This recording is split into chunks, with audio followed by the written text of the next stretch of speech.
Ladies and gentlemen, we are live. I have Adam Green with me tonight. Adam is going to be simulcasting. Hey, Adam, welcome to the show. Hey, Jan, good to be here. Yeah, I'm live streaming at No More News as well, so we're gonna get a double the audience tonight on the live stream.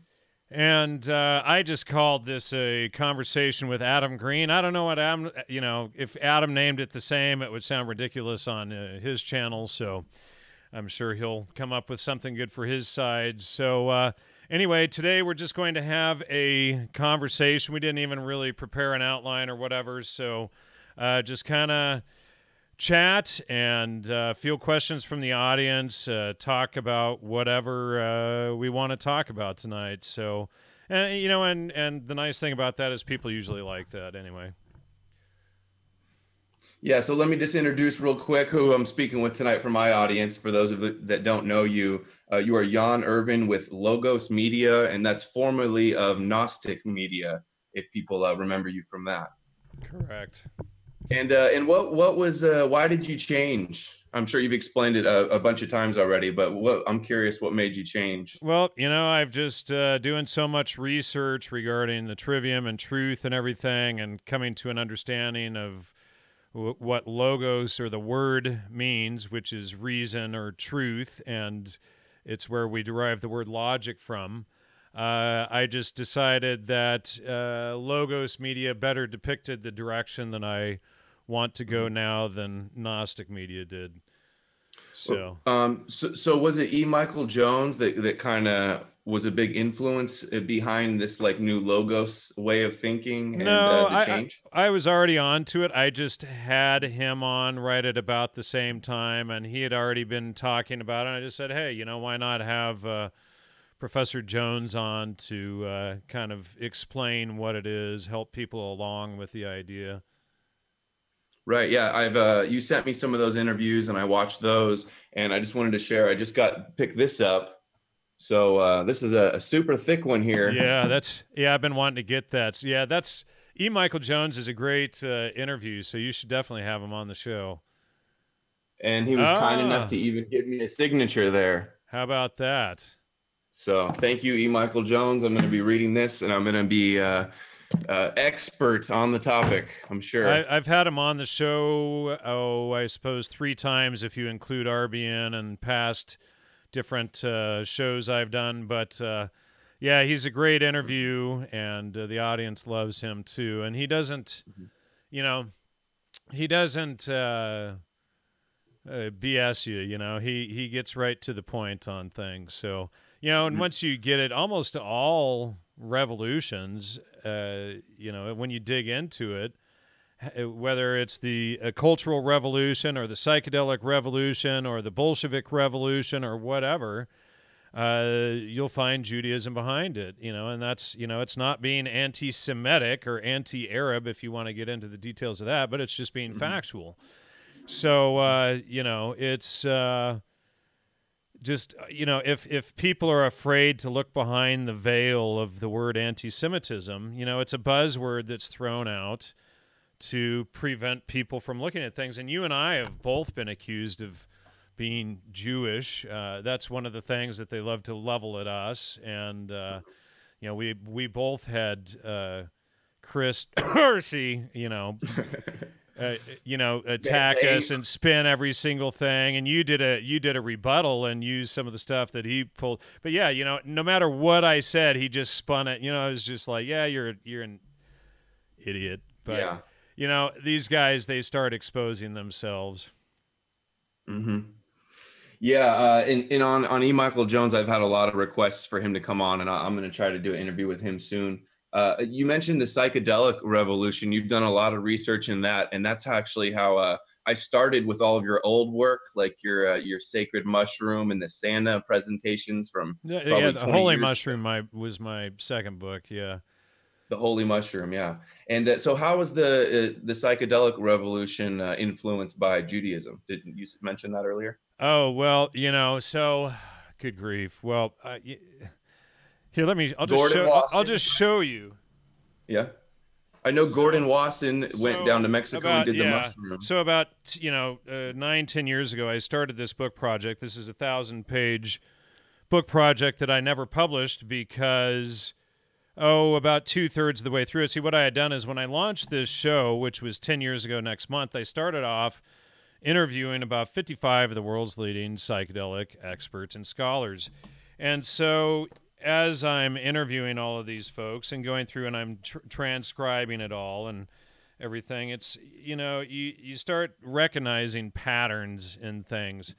And how many times do people have to, different doctors and professors and writers and researchers, when you're interviewing them, how many of them have to mention their Jewish grandmother or drop something like that in the interview? And you start seeing the pattern. It was like, okay, wait a second, and I'll just throw this out there, but it was in 2008, right around the same time I launched the show, and I was still fighting all of my stomach issues. This was before I went to the hospital in Peru for 5-6 days, but I had just seen Buchenwald, a dumb portrayal of evil.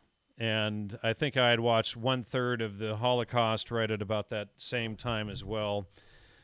And, there was just, I had just gotten the Trivium, and there was just so much grammar and so much evidence. And it was such there was so much overwhelming research provided in those that I just went, wow. And then I started seeing the connections and things. So I had already been investigating Gordon Wasson because of my 2008 book, and I was tracking him, and I knew in 2007 I had figured out that he was CIA, but I couldn't prove it until, let me take off these cheap reader glasses. I just had LASIK surgery, so my eyes are still all jacked and out of focus right now, especially up close. But so it was in 2007 I figured out that Wasson was CIA, but when I published my book in 2008, I didn't have the evidence to prove it yet.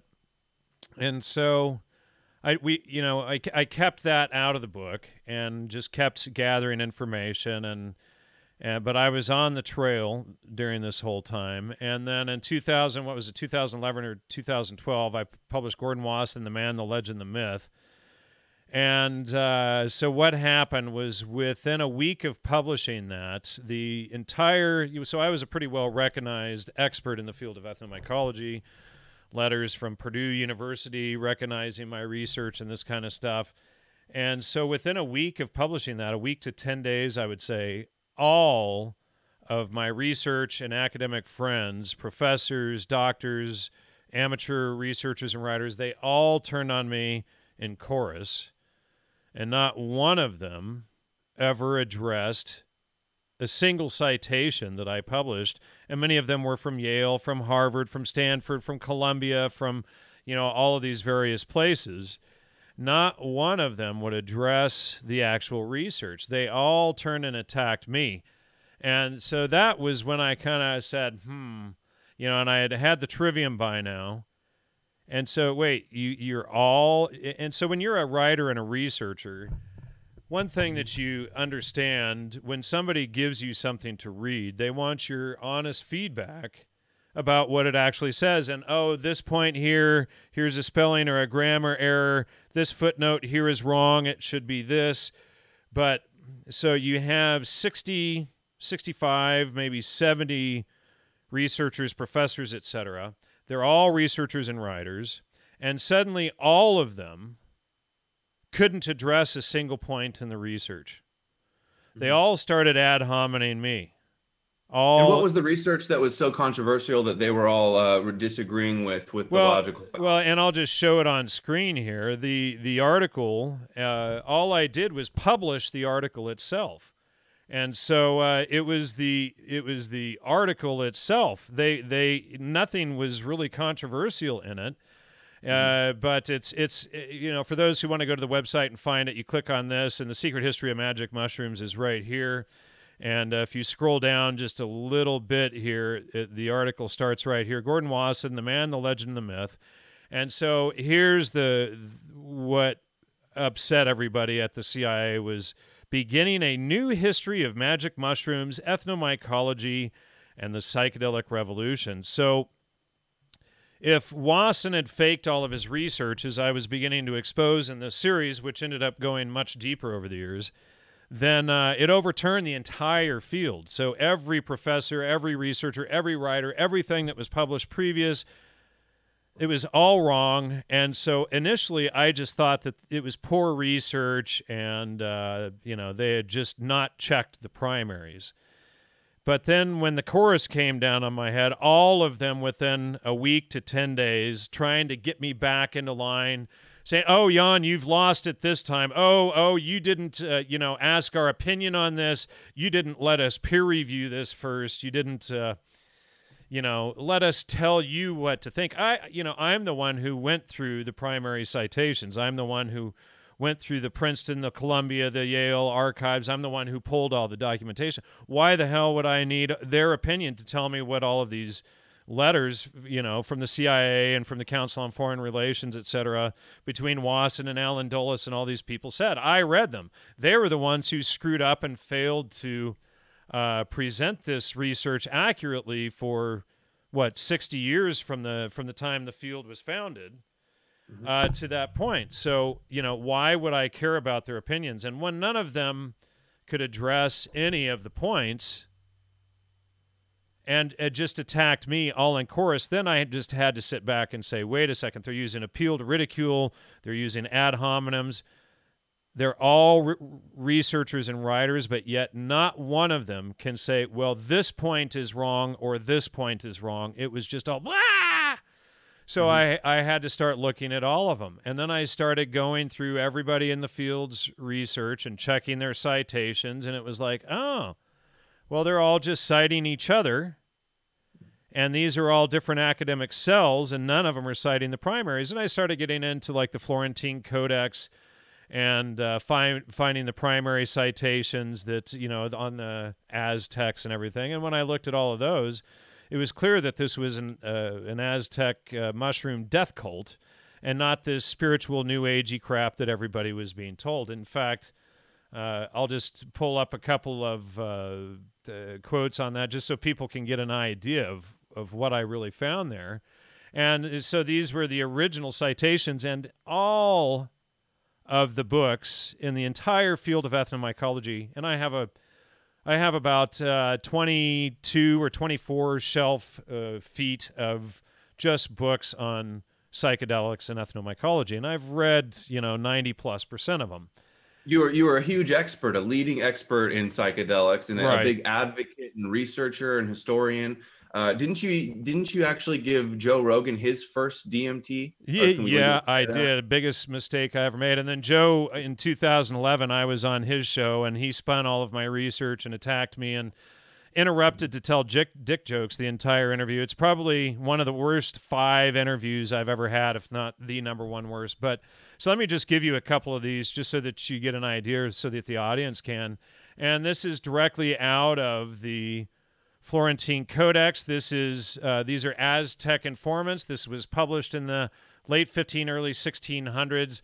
The lewd youth is a madman. He goes about drinking crude wine, a drunkard, foolish, dejected, a drunk, a sot. He goes about eating mushrooms. He goes about demented. He is restless, dissolute, shameless, presumptuous, lewd, tattling, wicked, a vile brute, brazen. He is impudent. He consumes his inner substance. He is vain, proud, debauched, a pleasure seeker, a libertine, revolting, filthy, vicious, a keeper of mistresses, a talker. He lives in concubinage. He is given to pleasure. And that's from Book 10, The People, page 37. And another thing I found in going through that is all of the other researchers had provided fake or misleading citations to where each of these quotes were located in the Florentine Codex, which is 13 books. I want to just read one more of these because this one is my favorite. And just imagine your typical hippie girl today as I'm reading this one. So this is the harlot, the carnal woman, and this is from Book 10, page 55. The carnal woman is an evil woman who finds pleasure in her body, who sells her body, repeatedly sells her body, an evil woman or an evil old woman, besotted, drunk, very drunk, much besotted, dejected, perverse, like a sacrificial victim, a bathed slave, a captive full of affliction, mortal. She consumes her inner substance, a brazen, a proud, a dissolute woman, a debauched life, a fraud, gaudy, fastidious, vain, petty.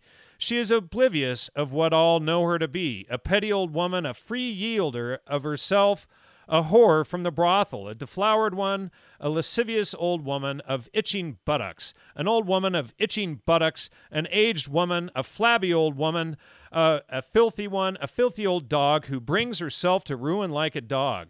She parades, she moves lasciviously, she is pompous wherever she seduces. Howsoever she sets her heart on one, she brings him to ruin. She makes herself beautiful, arrays herself, she is haughty, appears like a flower, looks gaudy, arrays herself gaudily. She views herself in a mirror, carries a mirror in her hand, she bathes, she takes a sweat bath, she washes herself, she anoints herself with axen, constantly anoints herself with axen. She lives like a base slave, acts like a sacrificial victim, goes about with her head high, rude, drunk, shameless, eating mushrooms. She paints her face, variously paints her face. Her face is covered with rouge. Her cheeks are colored. Her teeth are darkened, rubbed with cochineal. Half of her hair falls loose. Half is wound about her head. She arranges her hair like horns. She goes about haughtily, shamelessly, head high, vain, filthy, given to pleasure. She lives in vice. So, I mean, that is your atypical fornicating in the mud at Woodstock hippie. Sounds like an Insta whore. Right. And so when I got in and I actually, Gordon Wasson, Terrence McKenna, Jonathan Ott, you go right down the list. It didn't matter who of these, John W. Allen, all of these guys, they would mention these citations in the Florentine Codex and then talk about how the Aztecs had this beautiful mushroom religion. But again, those are Nahuatl or Aztec informants too. Father Sahuagin. So looking at didn't they make up the history about ayahuasca as well? Like it wasn't really like a old 1,000-year-old tradition. Yeah, as far as we can tell, it was only used to purge stomach parasites and so if we get into let me just pull that up here on the and I should probably be sharing screen so your audience can see this as well, but I don't know, they might have to look at mine, but the Santo Daime and what's the other one? The Uno de Vegetal were both Jose Gabriel da Costa and the other one from Raimundo Ireneo Sierra Maestro. So these guys were who founded the Santo Daime and the Uno de Vegetal, and they both worked for the rubber companies, ironically, the rubber tapping industry. So, they literally created that. Now, and, for instance, with peyote, there is evidence that the Huichol Indians in northern Mexico used it. Maybe the Yaqui Indians may have used it. You can't believe anything that Carlos Castaneda or those guys say. They were all working for the CIA, as I've exposed over the years on the show. But Kawana Parker, who was was it Cherokee chief? He was friends with Roosevelt, and they coupled Protestantism with peyote religion, and then launched that to the Native Americans in around 1891. Before the 1850s, there is no evidence of Native Americans, aside from the Huichol and possibly the Yaqui, using peyote as a religious sacrament. All of that is post-1850s and especially post-1891. And so when you look up, Kawana Parker and all of this, and let me see if I can pull him up in the database. So Kawana Parker, his mom was Cynthia Ann Parker. She was kidnapped by the Indians, and she was raised by them. His father was the chief, Peta Nakana. And so, but he launches the Native American Church in 1891, essentially. So, most people think that this is the ancient religion of the Native Americans. This is the ancient religion of the Mazatecs and Maria Sabina. This is the ancient religion of the Aztecs. This is the ancient religion of the Peruvians and the Colombians and the the Brazilians, etc. And they set up the ayahuasca retreats and the go to what is it? The Mazatec. Oh, geez. Now the name just slipped me. Their little village, but with the Mazatec, what they don't mention in Mexico, which is where the psilocybe mushrooms come from, what they don't tell us is that they were relocated, and that, Wasson started that whole thing in 1951, 1953, after a dam project was built and the whole tribe had been relocated. So, of course, the entire field of ethnobotany and ethnomycology omits that, except, I think, for one Mexican scholar mentions that, and I've talked about him before. Now I'm forgetting his name, and he's on the shelf in the other room. But so that's how all of this stuff. And eventually, you're going to have to let me ask you some questions too, there, Adam. Yeah, well, yeah, I had a follow-up question on that. So you were doing all this research into hallucinogens and psychedelics, and then your research led you that all these guys are from like the Royal Institute, and they're all Royal Society, Frankfurt School, Fabians, SRI, Tavistock, your usual social engineering groups. But I started, once I pulled the corner of the rug up investigating Gordon Wasson, that was really, once I had that little corner up, it was like, okay. And then, we get in and we find the MKUltra documents that Wasson was MKUltra Subproject 58. The CIA slips one document in there to try to misdirect people, but then you can get in there and you can see from all of the documents that there is no way that he wasn't directly involved in the project. And then we start seeing private letters between him and Alan Dulles inviting him to come and visit him next time he's in Washington, etc. And this is within, I'm just looking for some of these citations, but they're in the database. For those of you who want to pull them up, you can click on them under Gordon Wasson and just go through them there. But, so this guy... So the whole psychedelic revolution and like the Deadhead movement, was that like the establishment's way of like co-opting and controlling the counterculture? No, they didn't co-opt it. They manufactured it. They manufactured, yeah. It's all Moloch and Pan worship. It's all Baal worship. It's all. You talking about the music, and the Doors, and when all of it. You do the Grateful Dead, Jerry Garcia, Phil Lesh, Bob Weir. I've got video. I've released it of Bob Weir admitting that they were, that he was working with the company and they were doing experiments. I've got, all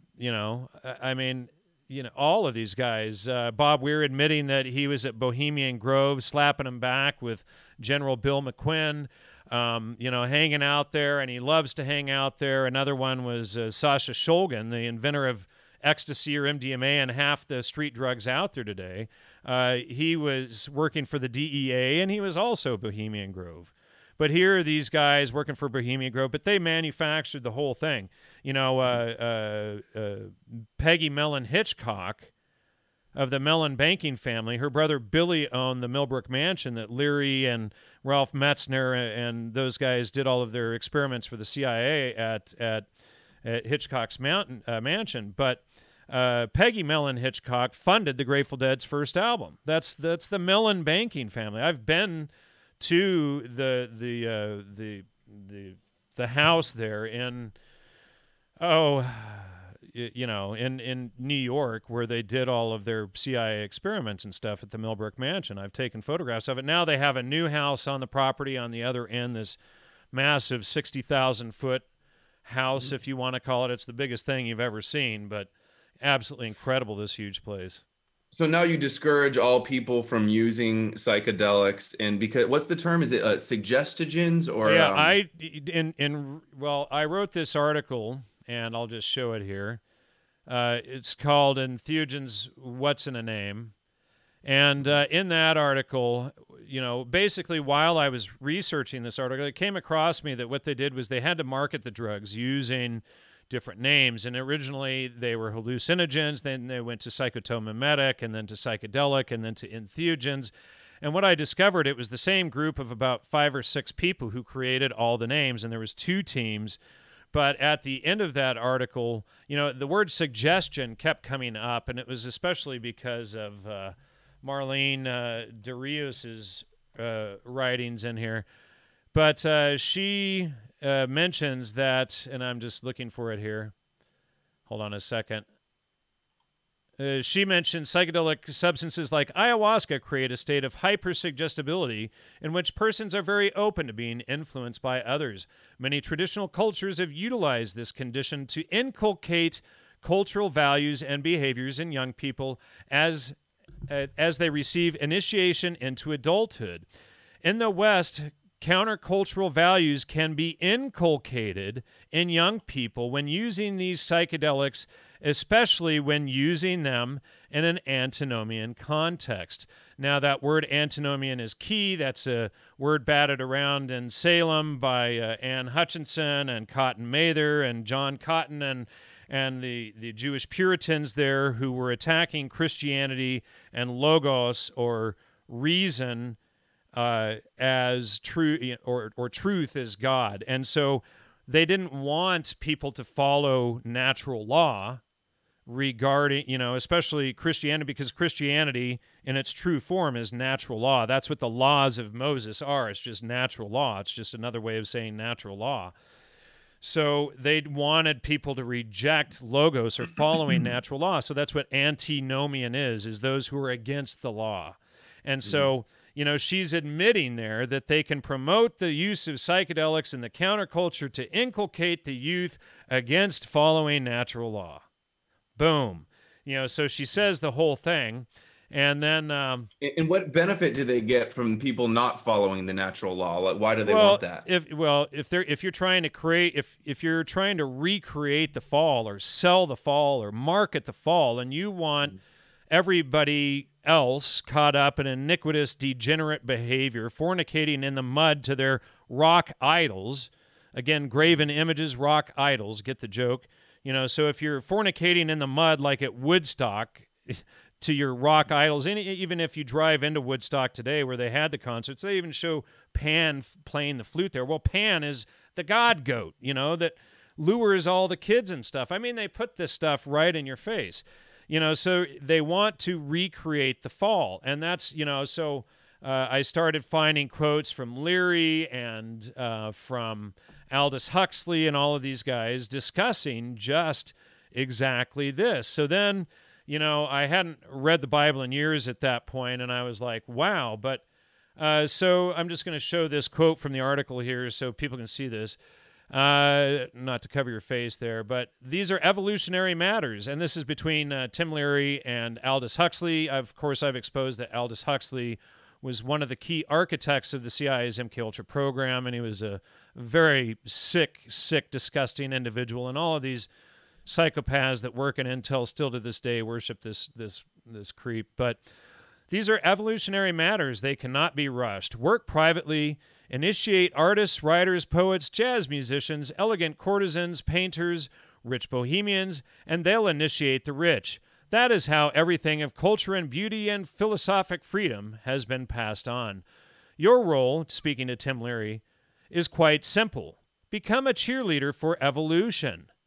That is what I did and my grandfather before me. Okay, no joke there, since his grandfather, Thomas Henry Huxley, was literally the PR man for Charles Darwin. So become a cheerleader for evolution. And that's exactly what he and his grandfather and Julian Huxley and all of the Huxleys since, that's what they all do. That's the family business, is to promote this sick agenda. These brain drugs, mass-produced in laboratories, will bring about vast changes in society. This will happen with or without you or me. All we can do is spread the word. The obstacle to this evolution, Timothy, is the Bible. And then Tim says, I don't remember any discussion of brain change drugs in the Bible. And then Huxley, Timothy, have you forgotten the very first chapters of Genesis?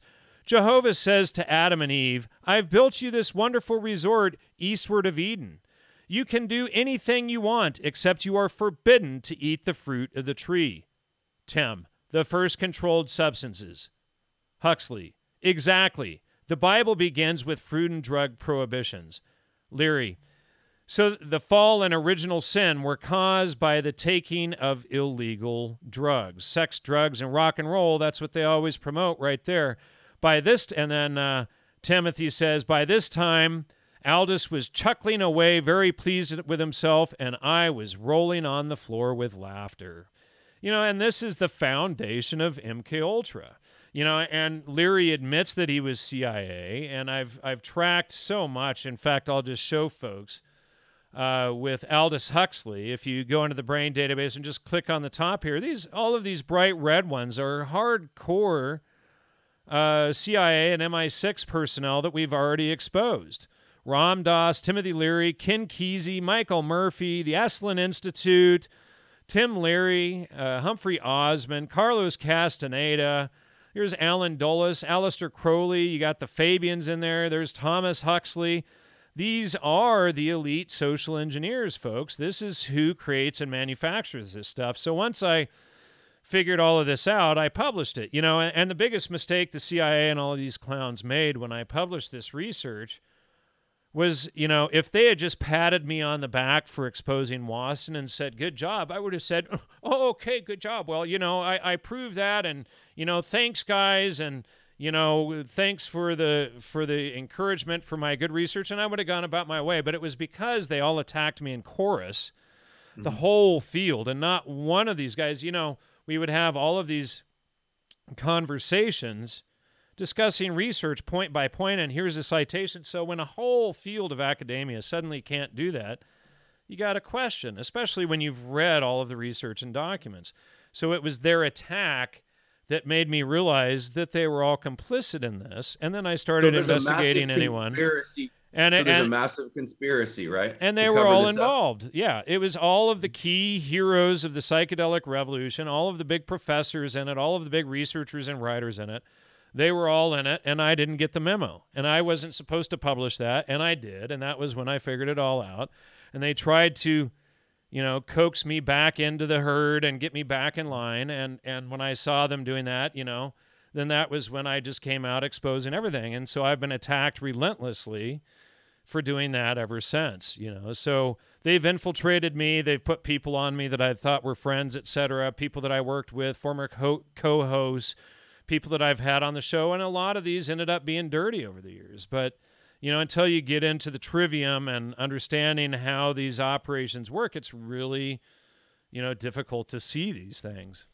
So Aldous Huxley wrote Brave New World, and there was like the Soma drug in there that kind of like made the population like numb and then dumb. Gordon Wasson wrote Soma, the Divine Mushroom of Immortality. I think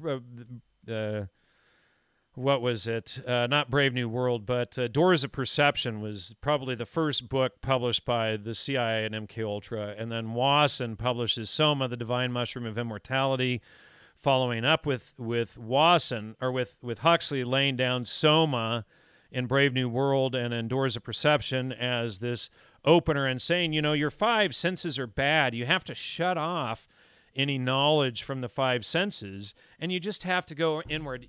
The world is a delusion. You got to believe me and Jiddu Krishnamurti and the CIA and what we tell you to think. You can't trust your five senses. You can't know anything. It's a quantum world. In fact, like Einstein worked with Julian Huxley. Both of those two were frauds. Huxley, Julian, a major eugenicist behind UNESCO, the World Wildlife Fund, all of these things to promote eugenics and MKUltra from the other angle. And part of this stuff was promoting homosexuality, transgender, and all of this stuff. So then, it was just that tug pulling on Wasson. And once I saw that, I began to see the rest of it.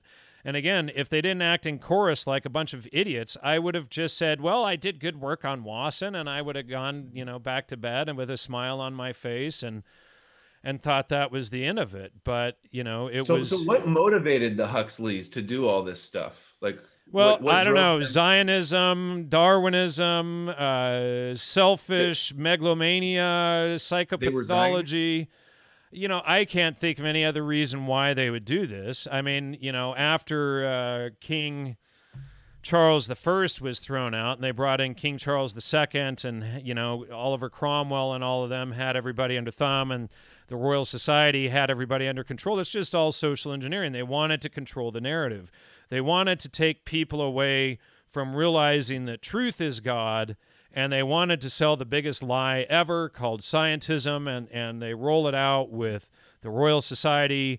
My wife Holly and I have gone into this extensively, exposing the Royal Society and how they manufactured all of the scientism that Einstein's crap. You look at John Bjerkney's work on Einstein, the manufacture and sale of Saint Einstein, etc.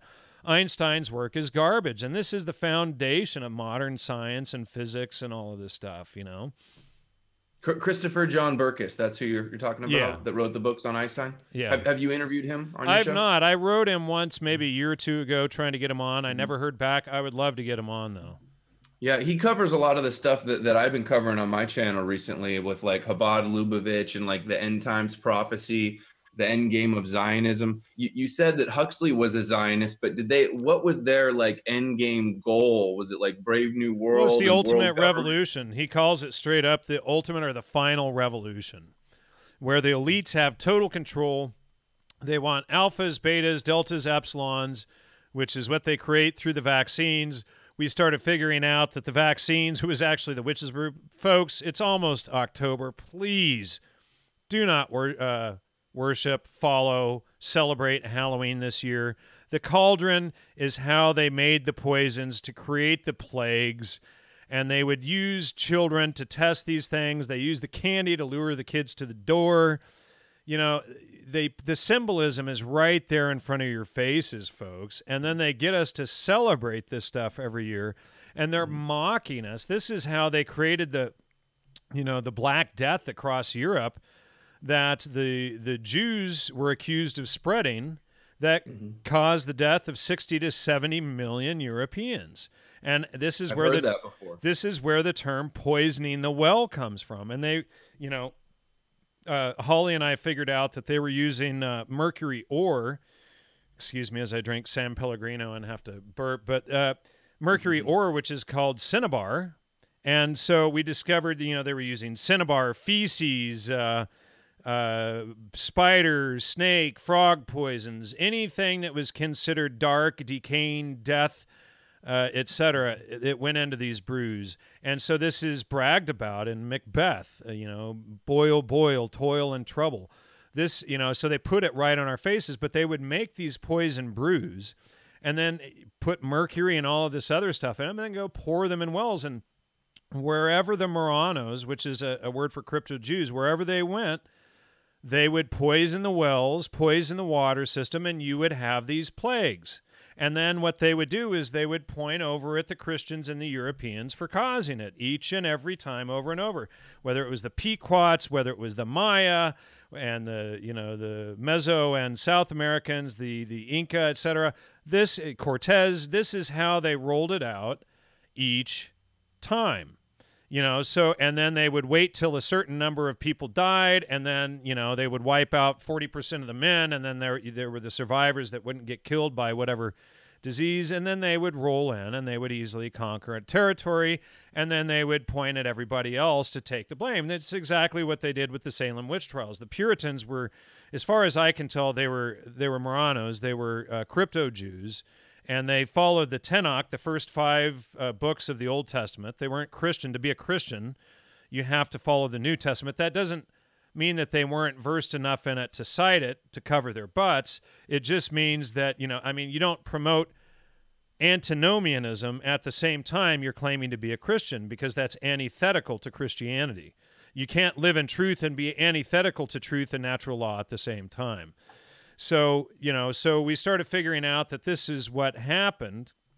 And in my opinion, from all the research that we've done, it appeared that the Puritans were actually Jewish. And I've got, many dozens of citations, maybe hundreds, that show these references. But or these I've connections. cited your research in my videos several times, and sometimes you've told me I've gotten it a little bit wrong. But here's the article that I always show. It's more than hocus pocus, and it talks about how they called Salem is named after Jerusalem, and it was called Christian Israel, or the New Zion. So it's like, Exactly right. we Well, always, you know, and they ran out the Christians that originally founded the Massachusetts Bay Colony. Now I'm forgetting the guy who originally founded it, but they ran them out, and each group that was contrary, they went and took over. They took over Maine, etc. You know, Maine. You know, they would kill people, and I don't want to get names mixed up. So Holly and I need to get back to working on the book, so all of that stuff is fresh in my mind. So you have a name for the book? Salem Solved is the working title right now. But, you know, so what they did is they committed all of this. They used mercury ore or cinnabar to poison the kids. Holly and I went through and made a chart of all of the symptoms claimed by the Salem victims. And most of them were accused by women and girls, by the way, not men, for all of you who think, oh, they were suppressing men and suppressing women. And it was that suppressive Christianity. They weren't Christians to begin with. The spell that was cast by the Puritans was against the Christians. The Christians had nothing to do with it as far as we can tell. But the Christians took the blame for 326 years. And the witch hunts and like the witch burnings, is that, do you think that was based somehow on their Judaism? Like, well, witchcraft comes from Judaism, you know, and there was one of them, Anne Hutchinson's friend, who is accused of witchcraft, and she was caught with mandrake, of all things. And of course, mandrake is a scopolamine-based plant from the Mediterranean used in Jewish witchcraft. So what the heck is somebody in the Massachusetts Bay Colony in the 1680s or 90s, what is she doing with mandrake all the way in the in the colonies at the time, and doing this stuff and performing sex rituals? You know, scopolamine, that's a devil's breath, right? The super dangerous one.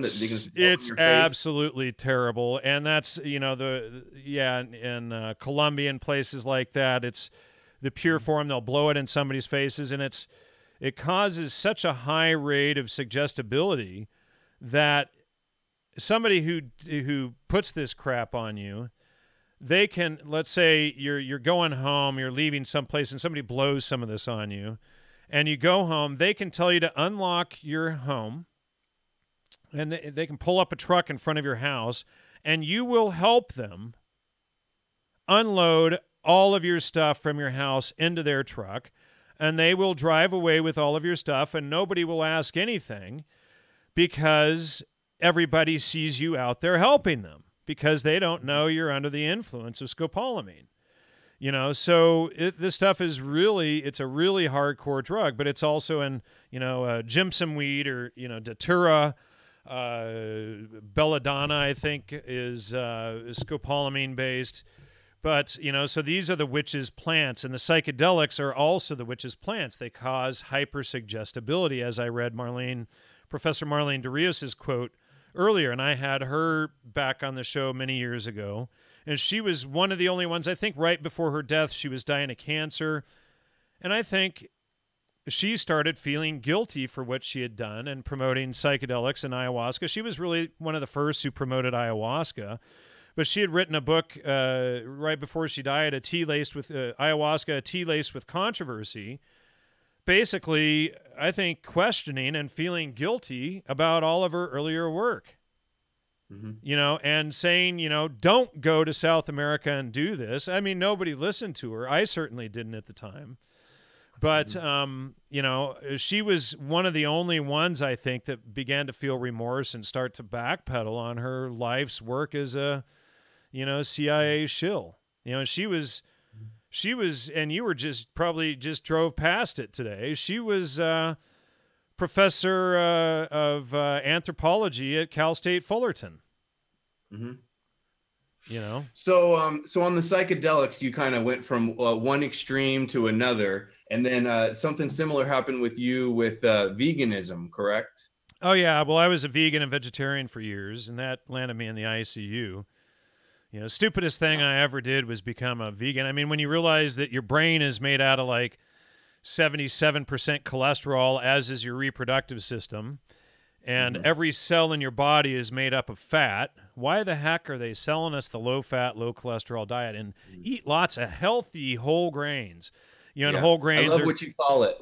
Your term for it. What's that? Slave food. Oh yeah, well yeah, Right. it is. It is. Grains are the slave food. That's what they fed the pigs and the cattle and stuff, right? So that's what they used to feed you, fatten you up right before the slaughter. So you look at all of those obese people out there today. I mean, America's fatter than we've ever been, and all the sheep are ready for the slaughter. You know. Yeah. And here I wanted to show people. Oh shoot, I lost it. But you commented on the debate I had with Owen Schroyer from Infowars last week, and you had one of the top comments, and it was you're pointing out some of the logical fallacies that he did in the debate, and that's something that you really specialize in. I've learned a lot about them from you, and you talk about logical fallacies more than anybody else that I've been listening to. So is that a specific part of the trivium, which you also get into? Well, it's there's your data gathering, which is your knowledge, and you know that's all of the grammar, the parts that you're dealing with. I usually use the analogy of the car. It's just simple, and we're dudes. Excuse me, all the ladies. You can shift this, just change it to kitchen stuff and cooking a meal. So, you know, for those of you who haven't been destroyed by CIA glorious Steinem feminism. And you know, so you take a car, and let's say you take it apart, and you're working on your car out in the driveway or the garage. All of the parts of the car are laid out on the driveway. That's all of the grammar, the parts that you're dealing with of any topic.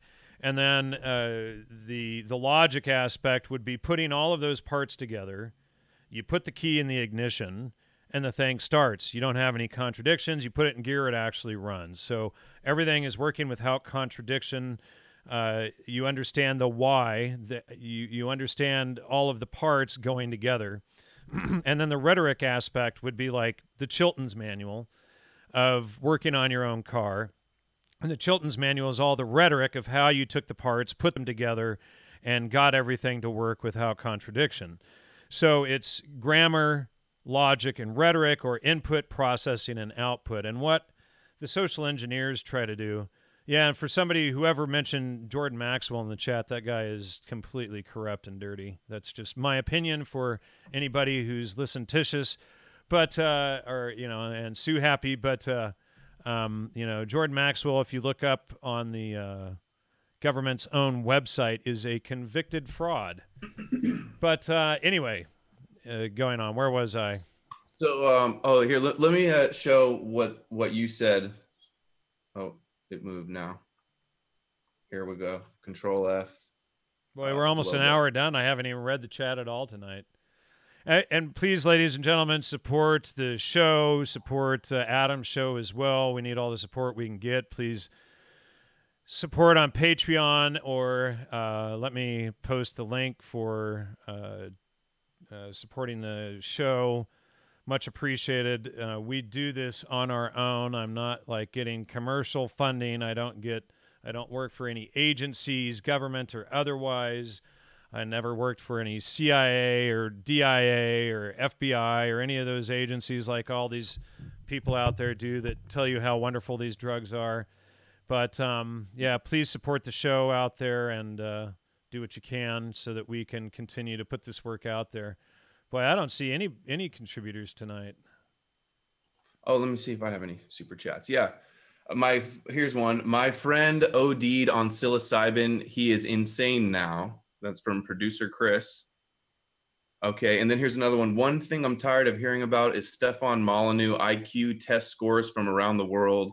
Who, in brackets, put together this information? Jews, of course. You got to take on all the people talking recently about how they're really pushing that the Ashkenazi Jews are the smartest race, and this explains why they're overrepresented. E. Michael Jones shows how they faked a lot of the tests and entrance exams for Harvard and stuff, and he's really good for showing how they faked that stuff. But you know, I don't know about the IQ tests themselves. There are certain groups who can't pass them well over other groups who do. You know, you can't just cry victim every time. You do have to look at some of this stuff objectively as well. But you know, it's like anything else. Usually, you know, you can't just scapegoat everything. Essentially. So here is your comments here on this video. Logos Media.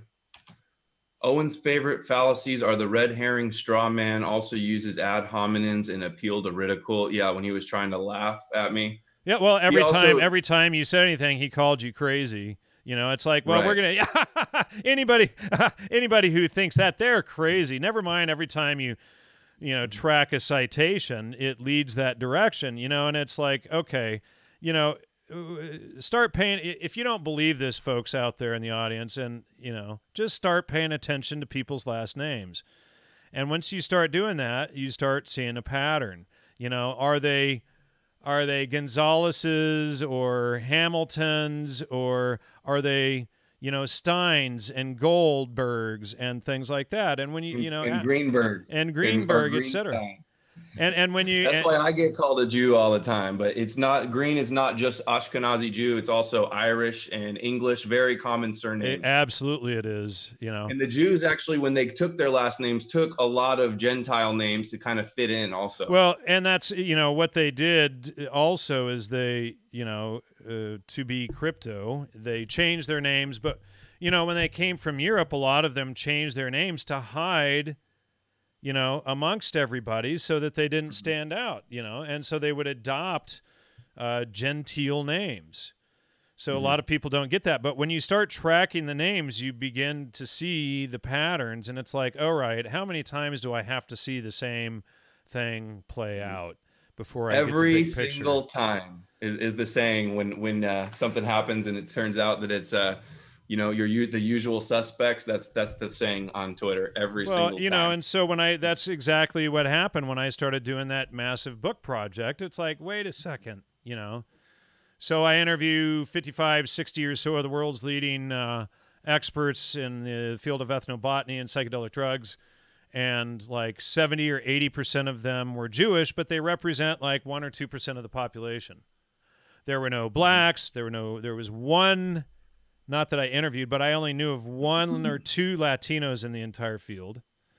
And there were a couple of white guys, and everybody else in the field were Jewish, you know, or homosexual, you know. So that was a big tell as well. So it's like, okay, you're rejecting logos. And so once you reject logos, once you know that truth is God and you reject it, thanks everybody for the super chats. Thank you, Candor. Thank you, George. Hey, George. Good to see you, man. I hope you send me another Trivium shirt, George. And thanks so much for the first one. Thank you, Reese. Thank you, everyone, for throwing up the super chats just now. Really appreciate the support. And, you know, but once you start seeing the pattern, it just becomes self-evident. But you can't think with emotion. If you shirk and run away every time you hear the word anti-Semitism, or if you hear the word Holocaust and you run the other direction, then you're never going to get it. You know, you're never going to peer behind the curtain. You have to, you know, get beyond the emotional triggers. Right.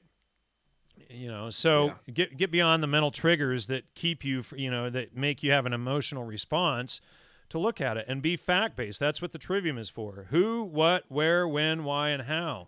And the Trivium doesn't care about your emotions. Your emotions don't bear on the facts. You can use your emotions to get angry and go do the research, but you know, use it to achieve something, not just to run the other direction and say, "Well, I can't look there," you know.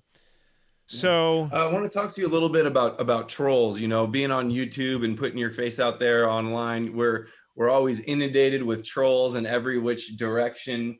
That's actually how we both got baited into doing interviews, if you want to call them that, with the Angry Ginger. Like, he's got his trolls. Right, Angry Ginger. That's well put. Right. Yeah.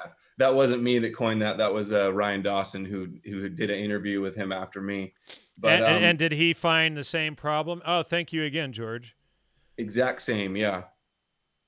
And George has got the Trivium logo up for his avatar. Cool. Thanks for that, George.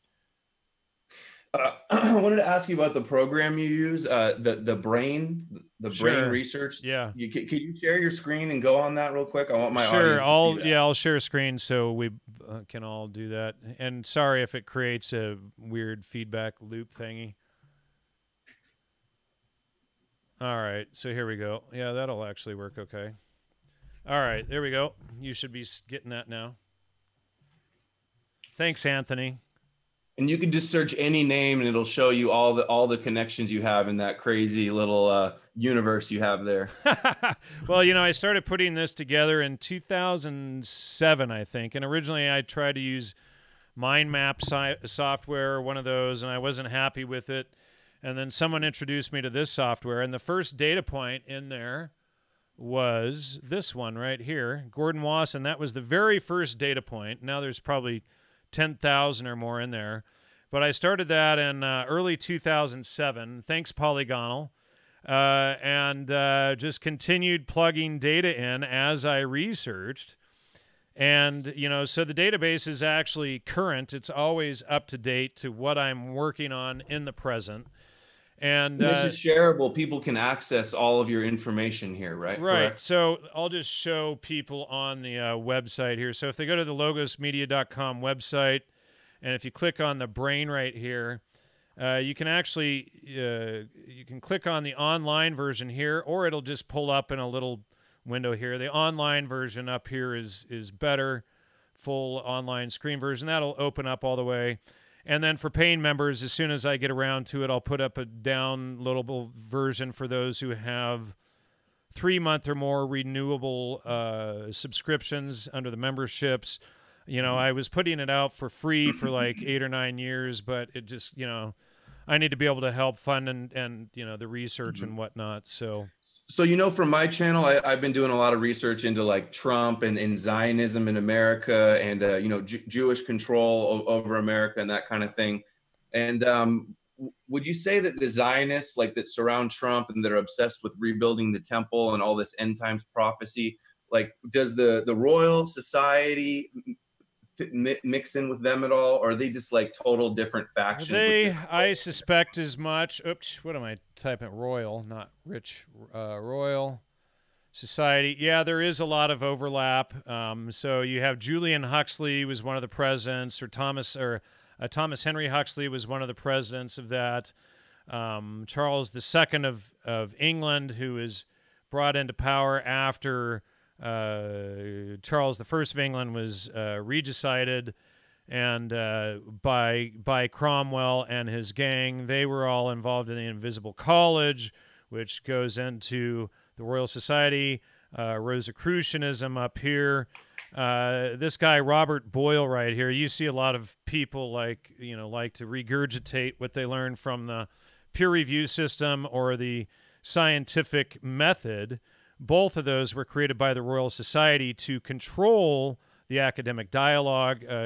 Caleb Thomas, who's in the Logos Roundtable, he came on recently to present the rational scientific method.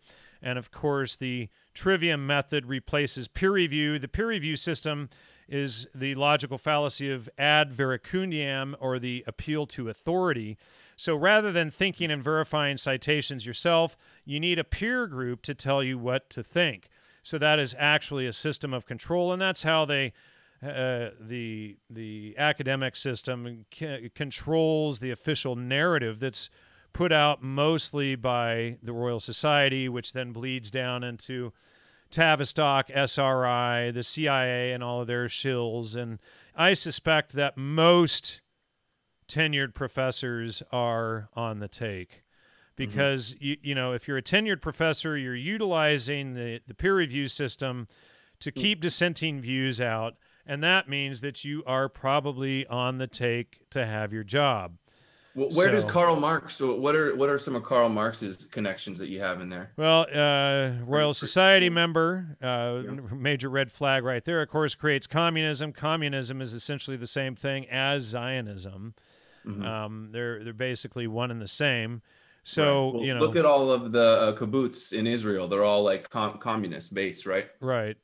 So, he influences the Frankfurt School, socialism, etc. Socialism is just soft Marxism or soft communism. Hmm. It's just for those who aren't quite ready for communism. They give you socialism to warm you up.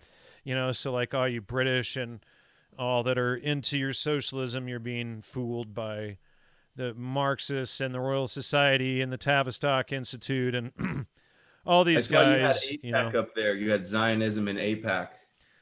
Oh, where do you see that? Let's see. Oh, Oh, here we go. Yeah, so there's Zionism. Yeah, that you end up. oh That's it. boy. Yeah, Yeah. you got a lot of stuff there. Thanks, A lot to Polygonal, dig for into. the $5. Oh, thank you, Bahare, again for your support. I always appreciate when you show up too and support. And In a lot of these there's links, like just a second. There's like 144 others of you in there who probably haven't supported tonight. But thanks to all of you who have. I really appreciate it. And thanks, I Belong in the Kitchen. Always appreciate your support too. you're in your kitchen almost. So was that? Yeah. Well, she loves being in the kitchen. She hates the feminists, so she's pretty cool. Oh, I see. That's what it's about. Yeah. So in all of these links here, you can click on these, and there's like articles and info on a lot of these, Right. right? And some of them you might need to type in, a Google search or whatever. Like my shows with Jacob Duelman, we did a lot. Exposing this guy, Sir Victor Gallant, and he's part of the Fabians, and they publish a lot of the fake, misleading stuff. The Left Book Club, and then they promote it into the Christian Book Club. So they're basically putting, when you read the Bible, you realize the left or the left-hand path is always Satanism, and the communist, that's the left. That's all of that stuff. And then they promote that stuff into the Christian groups, tricking the Christians in it. The Christians, how they get the Christians is the Christians, they're supposed to follow truth and worship truth, but without the trivium, because of the good-naturedness of most of them, they get duped easily. So they end up getting suckered into believing a lot of this stuff, like, oh well, we should just accept homosexuality and transgender and trans this and trans that, and but Julian Huxley is who came up with transhumanism. And I've heard also that the Talmud. I saw an article with a transgendered girl, and she was like, "Yeah, and I checked out my Jewish roots, and the Talmud says that there's 6 genders, so I felt like I was had support from my religion." And I'm like, "Oh boy, Talmud says 6 genders." Yeah, well, and birthing the new man through the center of the Star of David rather than through truth. So that's the whole gig there. And of course, I haven't heard about that. Birthing man through the center of the Star of David. yeah, that's a whole other. I have this image called Everything. Let me see if I can find it. Yeah, It looks like you're creating like an artificial intelligence of bad guys or something. And this is an image. I forget. This was James's temple, whatever, in Israel is where they found this. But what you can see is that the menorah and Star of David have subverted Christianity in that logo up there. And it's I could do a whole hour or two show, and I have on this thing. But that the menorah is the false light, and then the light of truth is the true light. The light of truth, get it? True light. Mm-hmm. Darkness is deception. But so rather than birthing the new man through the light or the yoni, the fish is also the yoni. That's the symbolism of the yoni, etc. You're going to birth it through the center of the Star of David to create the ultimate slave, essentially. And out of the center, you have evil on one side and good on the other. You have logos on one side, deception on the other. So when you birth someone through the center, you're essentially promoting moral relativism and that there is no good or bad. So that is the agenda that you see going on right now. All of these claims that there is no good, no bad, That's etc. the whole theme of Game of Thrones, which is a Jewish producer, Jewish writers. All the characters, like Wow, even the look at most. all the support coming in all of a sudden. Thank you so much, everybody. Sorry for that. No, yeah, no problem. But yeah, the author of Game of Thrones always talks about how with his characters, none of them are really truly evil or truly good, and they're all kind of in the middle. And what you were talking about just reminds me of like thesis and antithesis and the Hegelian dialectic. Always, Well, as above, and when so you think about that, so let's think about that for a minute. I'm glad you brought that up. So, what is always first? Thesis. So, how do you have antithesis before thesis? Or let me put that another way. How would the Old Testament be before the New Testament? In my opinion, logos would have to be before anti-logos. You'd have to have truth before the rejection of truth. And I posted a quote about that on Facebook last week. I was reading the Zohar. I got a set so that I could start under. It's like Tsun Tzu. You got to know your enemy, right? So. Let me just see if I can find. Was that expensive to get a? How do you get a copy of the Zohar? Is that on Amazon? It was pricey. Somebody donated it, but let me see here if I can find it. Oh, good grief! So I'm not seeing it now, but I posted on my Facebook page a couple weeks ago. But it's basically that all lies have a foundation of truth first. So even the liars, even the Satanists, have to first acknowledge truth.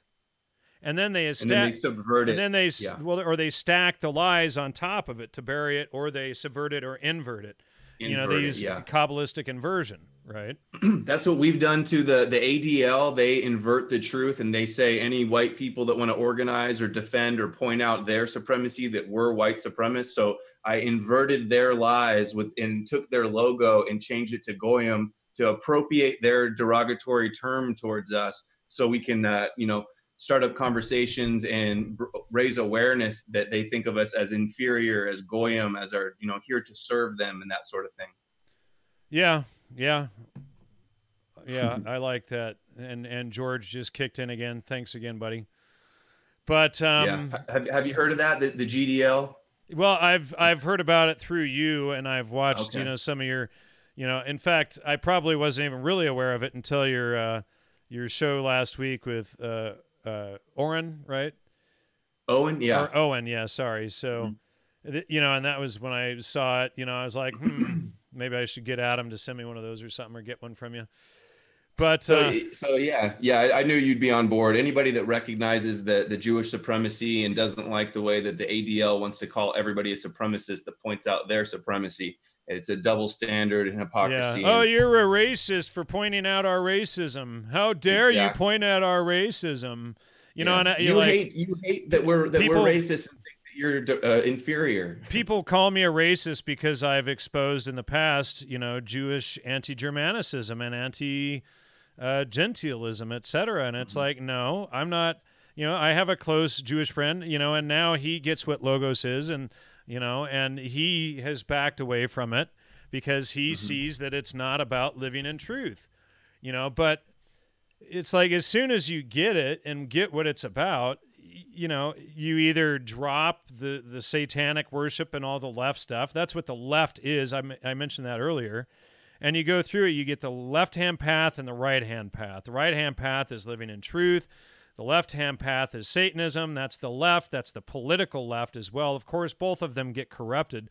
But the middle path, if you read Revelation 3:15, 16, the middle path, which would be the moderate or the middle of the road fallacy, it's the middle of the road lie. It's if a half a lie is still a lie. But the Revelation 3:15, 16, compare it to vomit. So you have vomit and the left and the right. And God doesn't want you to be in vomit. God says, he'll spew you out of his mouth if you're a moderate. So we pick, Satanism is less bad than being a moderate, or be on the right-hand path and live in truth.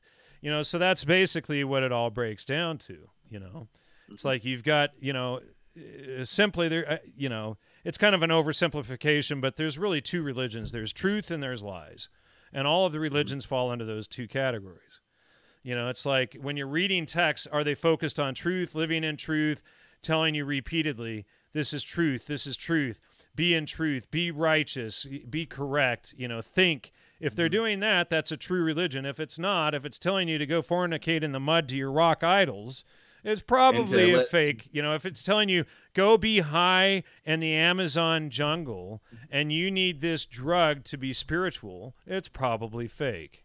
Or go sacrifice some animals and do some circumcisions and that sort of thing. Yeah, and don't forget to bring them oil. Mm-hmm. So I mentioned and then the moil would connect to adrenochrome and vampirism, and that is using adrenaline in blood to cause some sort of experience that they have, and it's not a DMT rush, it's adrenochrome. And so this is why you see the elites using blood and young blood, these blood treatments, getting blood infusions and stuff like this. That's what it's about. They want the young blood. It's vampirism. That's what vampirism really is, in my opinion. It is adrenochrome, and that's what it's about. So, I posted last week on my Facebook page that blood and all of that will become a key issue in the coming months. Mm-hmm. Candor says I'm interrupting a lot. No, you're not. You shared an article this week on Facebook called "Who's a Jew? Trump admin redefines Jewishness and breaks Obama's stonewall on Rutgers case." Yeah. What is this the redefining of what it means to be Jew? So you don't have to be a Jew anymore, and by religion, right? just by You're right. Well, see, it's a false ethnicity, and I interviewed years ago Professor Shlomo Sand from the University of Tel Aviv, Israel, who wrote a book called The Invention of the Jewish People, and he exposes that the idea of a Jewish ethnicity was manufactured in the early mid-1700s, but obviously there are black Jews, there are Slavic Jews, there are different Jews, but what it means to be Jewish, philosophically speaking, is to reject logos. It's not an ethnicity, it's a state of denying truth as God. And so anybody technically, it's like if you read like John 1-7, the word is God. The word, when we get in there and we look at it, that's logos. So logos is the word, is reason, is truth. So anybody who rejects that, rejects truth as God, they are Jewish. So it's not if you reject that Jesus died for your sins and was the Son of God.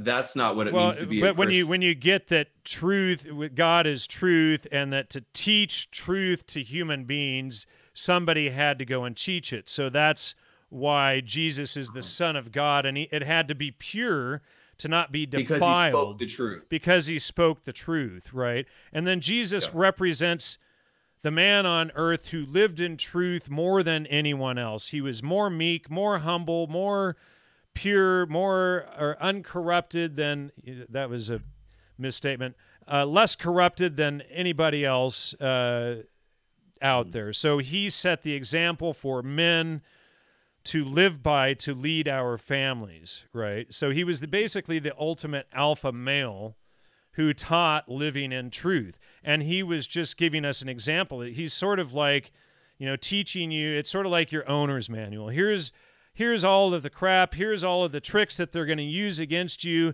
and here's how to get through it. And by the way, Revelation 3, if you get through all of the tricks of the Jews, you can sit on God's throne with Jesus and, slap a high five or whatever at the end, And so, and it, it lays all of this out. So those of you who haven't read Revelation 3,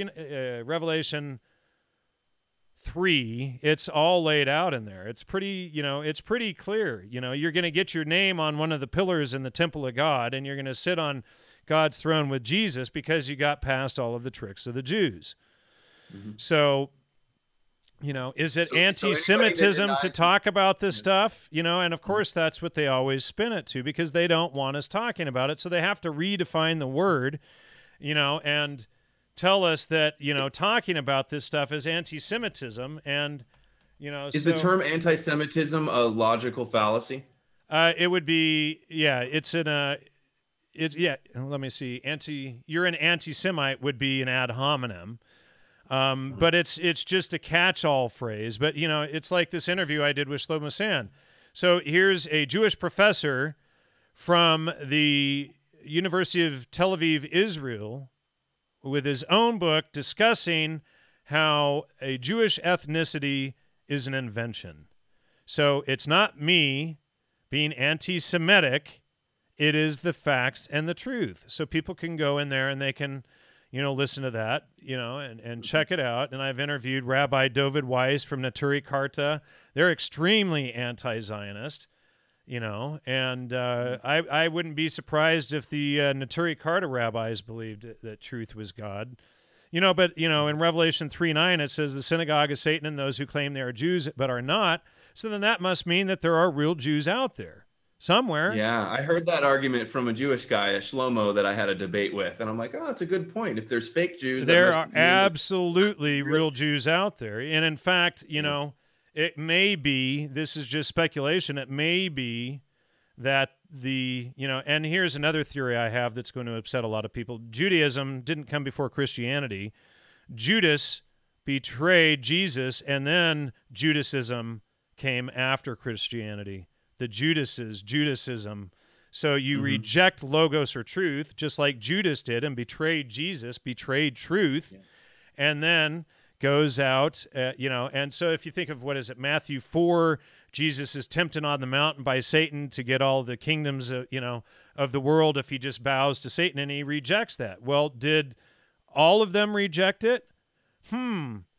Well, you have the Jews who claim to be, you know, the managers of the world, and they're better and smarter than all of us.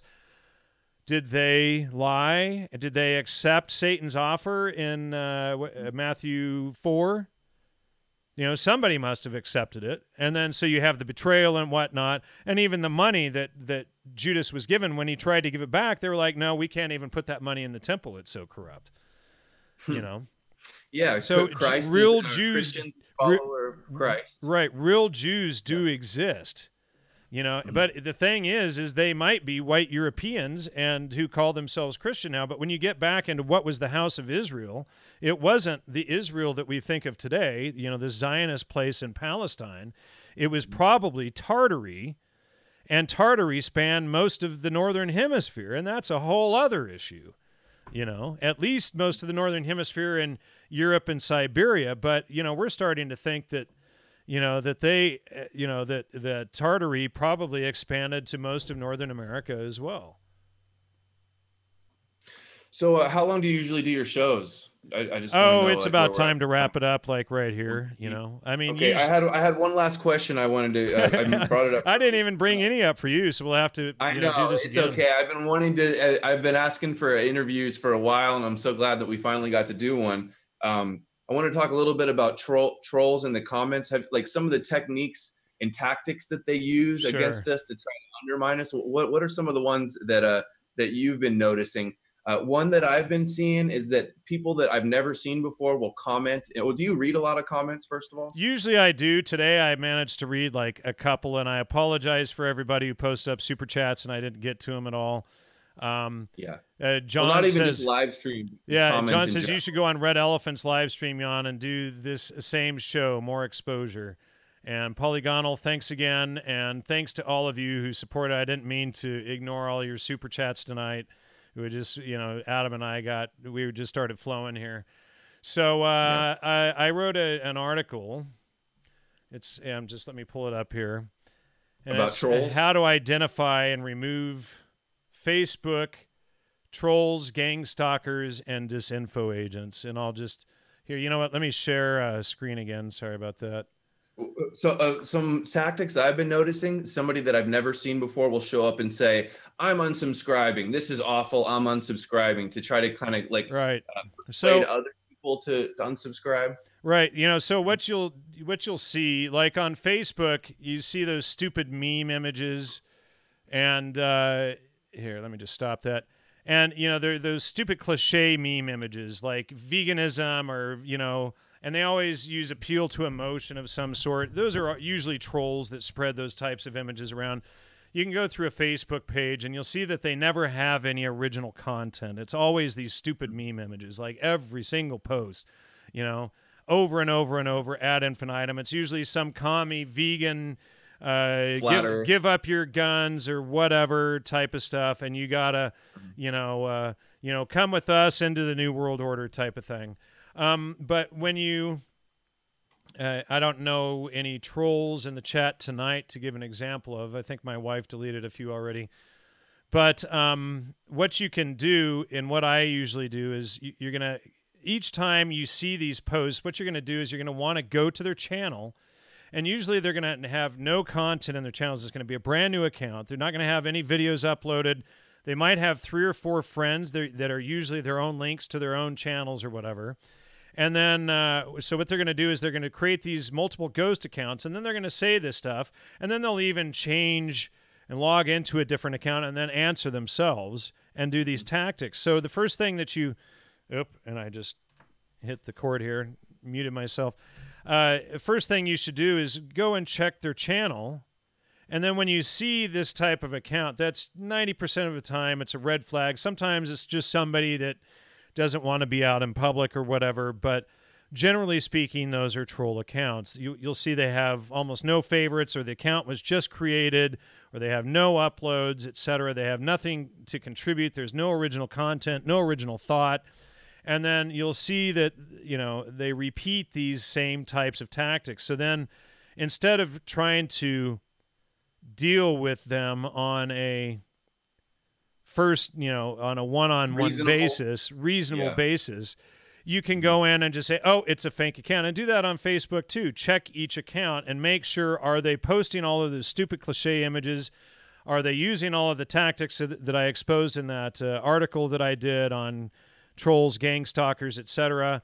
And so if you see that, like Kurt Doolittle, he's a contractor for the CIA. He likes to go around and promote all of this anti-government stuff and anti-natural law, anti-Bible stuff, and then he'll show up and he'll troll my accounts. But he's a stupid CIA contractor, and he actually thinks I don't recognize him and his tactics when he shows up, and he's got all of these followers and, all these yahoos that think he's this great guy.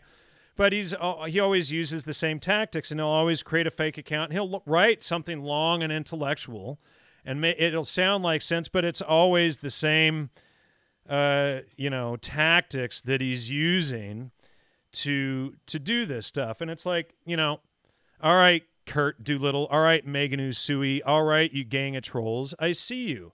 And, and so you can just start checking their profiles rather than engaging first. Another thing that I've noticed is, and you have to be careful because there are willful dupes and there are trolls who hide with the willful dupes. The trolls always hide with stupid. Okay, so and I don't mean to be mean to the public out there who's just waking up, but a troll will hide with the crowd of everybody and say, see, he's stupid, and they'll point over there and they'll say, well, you're wrong, and they'll try to rile up the normals out there to think like them, and they'll be the loudest one of the normal. So there is a process that you can go through to figure out, and I almost sent the CIA a bill a couple years ago because they were sending me so many trolls, and I was realizing that they were using me to train these pieces of you-know-what. So, after a while, it was like, okay, well, most people who are willful dupes will begin to ask questions and be reasonable after 15 to 25 exchanges. A troll, they're like, most of them, and there's different levels of them. Some of them would be, I've dealt with trolls that were Harvard educated, that worked at the White House, all the way down to your, simpleton. I flunked out of high school, and I'm reading a list here like a telemarketer, bottom feeder types, right? The real stupid morons of the earth. And so what the moron troglodyte trolls do is they have a list in front of them that just says ridicule, lie, name call, repeat. And it doesn't matter if you go to 50 or 70 exchanges with that person and they're still using that same limited intellect, that is a troll, Did you see the Snowden leaks? There was something from GCHQ with some slides about online propaganda, and it was the one of the slides says that they're what they follow online to infiltrate and subvert chat conspiracy groups is the 4 Ds: deny, degrade, disrupt, and deceive. Yeah, I have. I objective. think that's linked in the article down here, like down in the notes on this page. And you know what? I'm only showing that to my side. Let me share that again. So I included it in my documentary as well, the conspiracy theory conspiracy, right. as well as like the Cass Sunstein cognitive infiltration. And they said KTLA, I think it was, said that the 2016 election, 20% of all the activity on Twitter was bot activity. Yeah, I wouldn't be surprised. And a lot of them aren't bots either. A lot of them are paid. Sophisticated propaganda. Yeah. Hillary Clinton had to hire a lot of trolls to try to prop herself up for her campaign. Her satanic. Another one that I notice is people always will say, "Oh, this is a clickbait title." They want to do anything they can in the comments to get people to not click on the video and see what's in there. So they'll completely lie about what we cover in the video, or they'll say like, "Oh, this is nothing but a Jew hater," or those kind of things. Oh, yeah.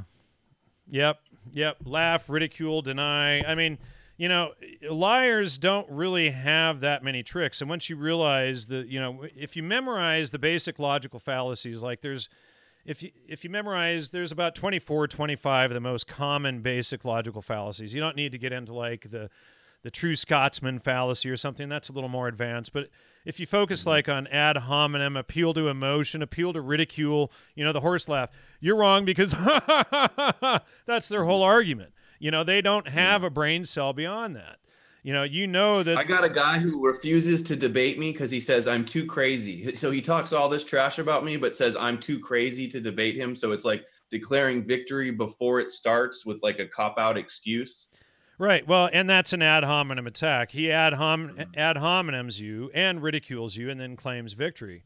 But, to avoid these types, memorize at minimum, folks, and it'll take you, maybe 2 months to memorize 25 of the most basic fallacies. Go to triviumeducation.com, click on the Trivium part. There's a fallacy page on there.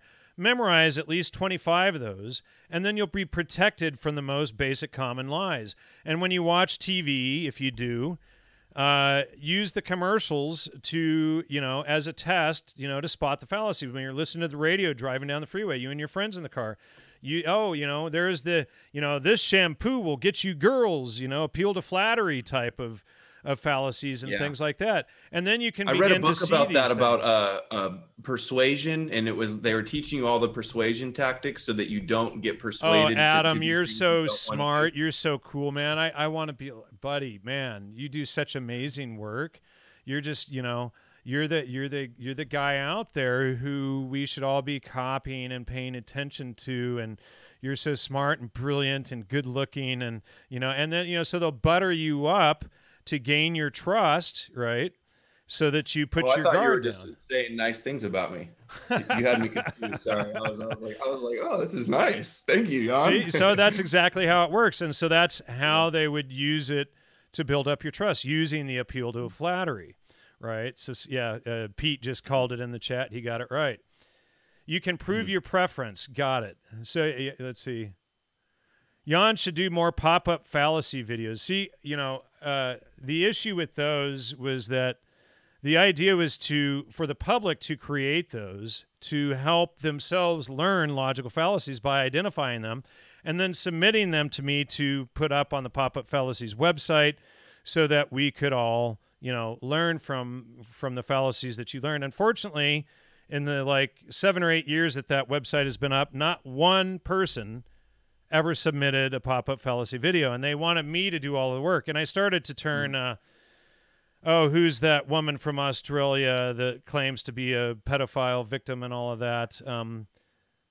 Barnett, what's her name? Barnett, Fiona Barnett.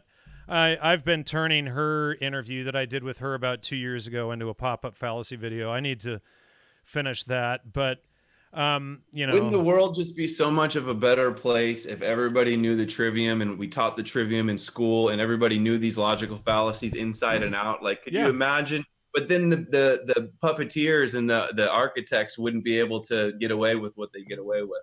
Thank you, Polygonal and Gokuchi.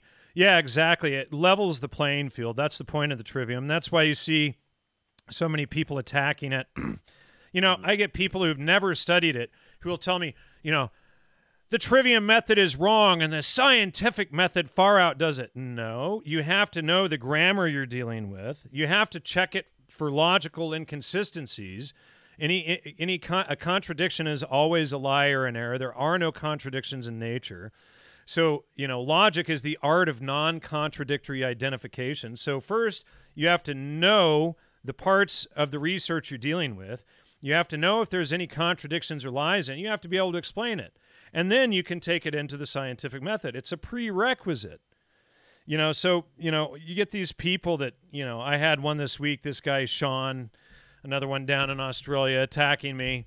Oh, you know, the scientific method far supersedes the trivium. Well, if these people had the brains to study the trivium method, they would see that the scientific method is discussed in the study materials on the Trivium Education website. And then Caleb Thomas and I, a couple of months ago, went into depth in the rational scientific method, which far exceeds the stupid Royal Society's bogus scientific method.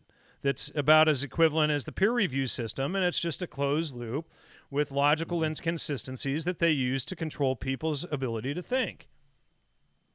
Yeah. Yeah, I hate when people say, "Oh, is it peer reviewed? Why isn't it peer reviewed then?" It's complete. It's a racket. So when somebody asks me that, so you need somebody else to tell you what to think? You need somebody else to check the citations for you and tell you if the citations are correct or not? That's what you need. You need to be handheld, right? Mm-hmm. You don't have any self-esteem, so you need a professor, somebody in a white coat, to tell you what to think. You need the CIA to tell you what to think. That's what you're telling me. Appeal to authority? That's the adveracunium. Did I get it?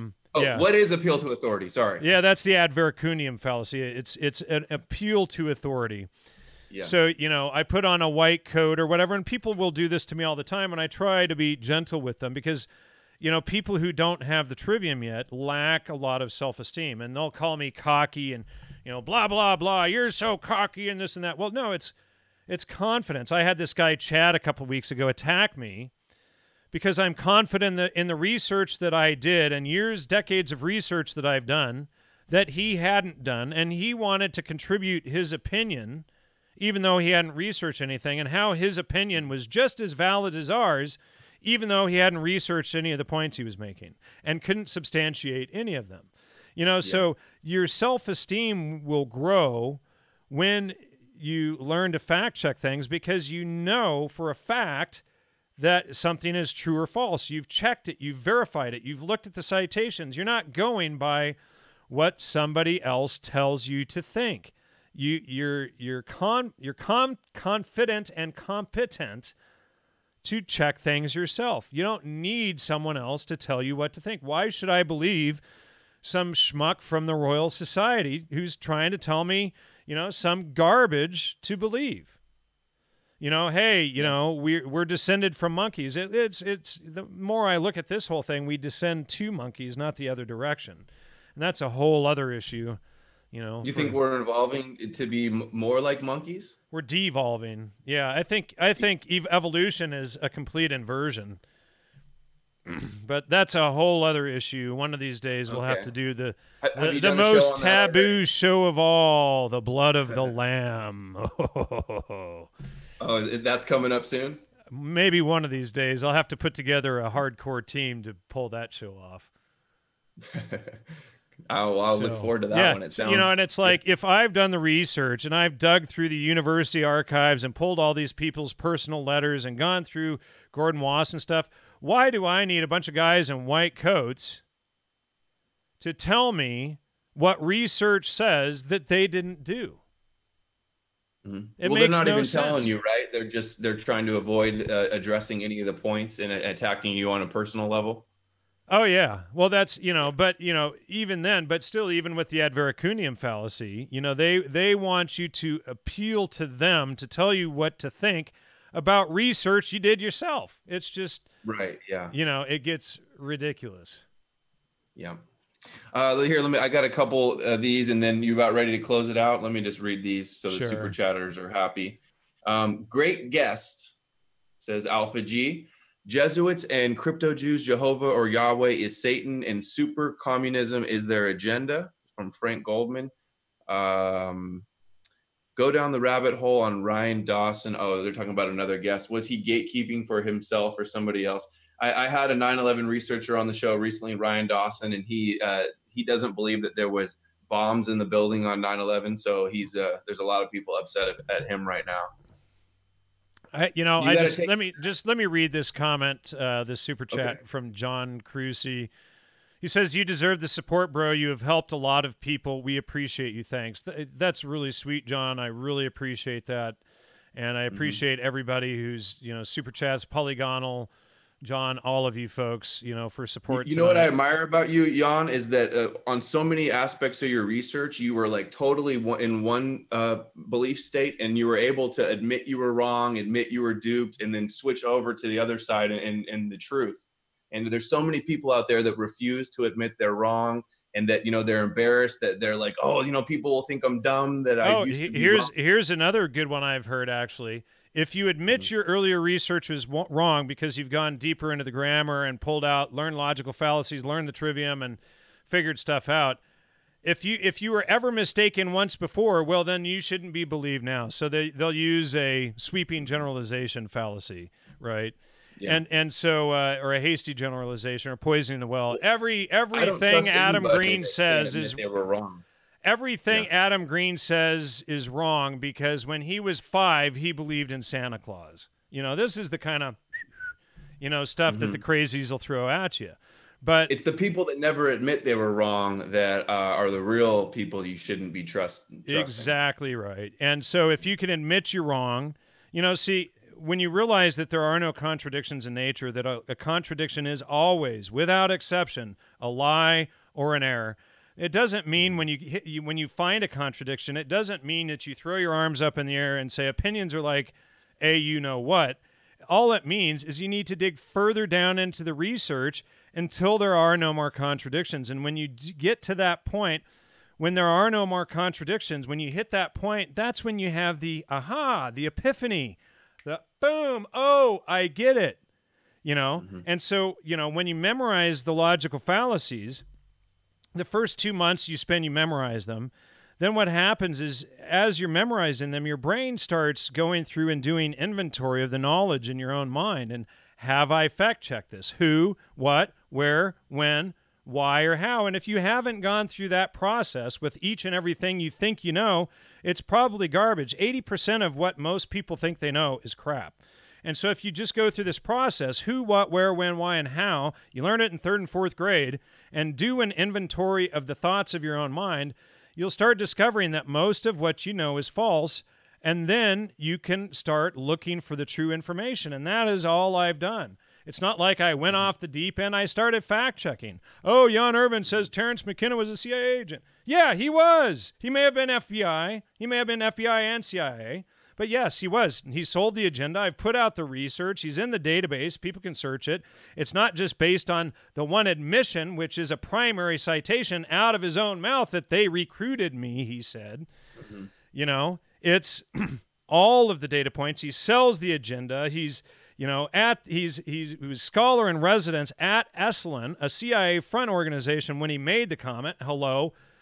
Scholar in residence. He wasn't just someone passing through. Dennis McKenna wouldn't have a single thing to hide about all of this, would he? Being Terrence's own brother. No, and Dennis being, complicit and participant in the whole thing. He wouldn't have any reason to lie, and we should just believe him and his slander video that he did on me, right? And I haven't seen that one. Oh, yeah. So, they tried to bait me at a, Free Your Mind conference a couple years ago and bring Dennis McKenna and me there together, and then they had this guy interview him and throw him all these softball baited questions and McKenna sat there saying, oh, I need my meds and I need all of this kind of stuff. I mean, it was just pure slander. But if you don't have the trivium, you're going to believe his appeals to ridicule and ad hominems and all of this stuff, rather than thinking, wait a second, Dennis is promoting the same agenda, and he's selling this stuff, and he's funded by the Rockefellers. Maybe he's complicit with his brother, since they were on those tours in South America together, writing some of the books together, doing some of that stuff together. Maybe they worked together. By golly. Mm-hmm. You know? Yeah, so, maybe he's not the best person to get to listen to when it comes to his legitimacy. Yeah, exactly. You know, you're going to appeal to, well, it's a begging the question fallacy, essentially. Well, what's one of your most favorite fallacies that most people don't know about? Because, you know, everybody knows red herring, straw man, ad hominem. Like, those are the big three you hear all the time. I know there's a appeal to populists, like if everybody believes something. A million Frenchmen are usually wrong, you know. Well, what's another one that maybe, you know, I've identified a number of new fallacies myself, and when you really get into it, you'll start, you know, identifying them on your own. But one fallacy that I identified, and my wife has started identifying fallacies now too. She's like super smart. But like the double wrap fallacy is one of mine. So it's a fallacy where a lie is wrapped inside of another lie. And then it took me a while to figure out how they did it. I was probably thinking of this for 2 or 3 years before I figured out how they could do it. But then I wanted to know how many lies you could wrap inside other lies, right? And so then how would you mark each lie? Because once you go so far, you lose control. You have to have an identifying marker, right? So then I figured out what they do is they use a generational marker, right? So, you know, one generation will have one lie, you know, I don't know, it could be about 9/11 or whatever, you know, but, you know, so they'll use, you know, like the 9/11 official story, and that'll be one lie, and it's wrapped inside a lie, and it's the Arabs over here. Look over here at the Arabs. And then so the next generation, they're going to come along, you know, the next group is Zionists, and they're going to want to one up the last group. Like the Salem lie way back in 1692, that was one major, but let's see how big a witchcraft spell we can really do this time. And so what they're going to do is they're going to use a generational marker, and then when they hit that generational marker each generation, then they know it's a new part of the lie, and then they can start to dissect it and know how to add to it. So each generation, like the Huxley family, for instance, each generation will just come and add to the previous Huxley family's crap, right? Mm-hmm. So, well, it makes sense, because if you do too many lies on one generation, they might be able to figure it out that it's not adding up quite right. Well, right, but if and they brought up from a young age and indoctrinated with a certain belief, then it's harder to overcome it. Well, and they do these plans multi-generationally too. So if you want to see how they do it, you have to understand the double wrap fallacy. But you know, in the database, you can look up fallacies as well. Oops. Okay, cool. And I've got a bunch in there. Let's see. Circle jerk fallacy. That's identified by Yonerv and revealing how intelligent cells and networks operate by creating a network of interlocking cells. Each cell has 2 to 3 or more members, and each may connect to another related cell. In academic cells, the process is used to keep out dissenting opinions. But you know, so you can get in there into the database, and I'm not sharing it. So it's like a fake panel that they have on cable news. It's like, oh, there's 5 people up there, and they're pretending to argue both sides, but really it's a fake right. theater. Well, you know, and I'm just showing some of the fallacies up here, and you can go through these, like any that my wife and I have figured out that we've identified ourselves are in the database here for people. Kabbalistic inversion. Can you tell us about that one? I just got a super chat that says, use the Gematria and Kabbalah against them. They're indoctrinated in Talmud Kabbalah at an early age. And I would say I'd throw in the Zora too. Is that I'm saying it right? Yeah, we did a show or two on Kabbalistic Zohar. We did a show or two on Kabbalistic inversion. But, you know, the Star of David itself, if you see this image here in the top right, oops, I didn't mean to highlight it like that, that it's showing the Star of David, but what it is showing is it's reflected. So the top is reflecting the bottom, but that is actually a symbol of Kabbalistic inversion there. And so you're taking everything and you're inverting it to its opposite and making people believe, I'll just put us in a little window over here, making people believe that that it's true when it's inverted. It's the lie is directly inverted. It's flipped upside down.